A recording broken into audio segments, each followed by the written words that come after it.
some things are in the works.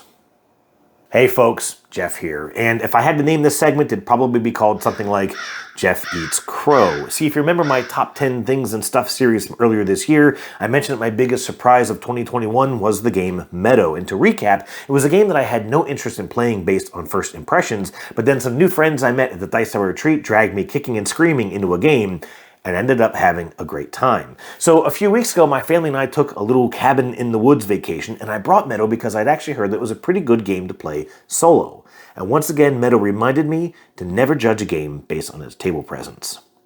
Meadow always feels just a bit tense as you're racing to grab the cards you need, or at least think that you need, while also trying to score some extra goals before your opponents do. The solo game of Meadow replicates this tension very well. In between your turns, you'll draw an action token of the 3 player colors you aren't using yourself.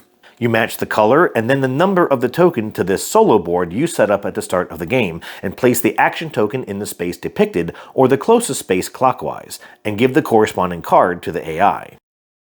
Now the AI doesn't score goals, but it does score every card it draws automatically. That means you're cheering when it grabs one of these 0-point ground cards, and cringing when it gets a juicy 4-pointer. You only have to score more points than the AI to win, but there's also a scoring tier to provide secondary goals to aim for.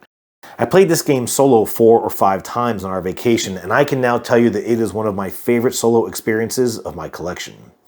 And now for just a little bit of bad news. You see, for the past year and a half, you've seen me do videos in this room in front of this wall of games. And I realize this is a little cliche nowadays, but frankly, it's really all I've had to work with.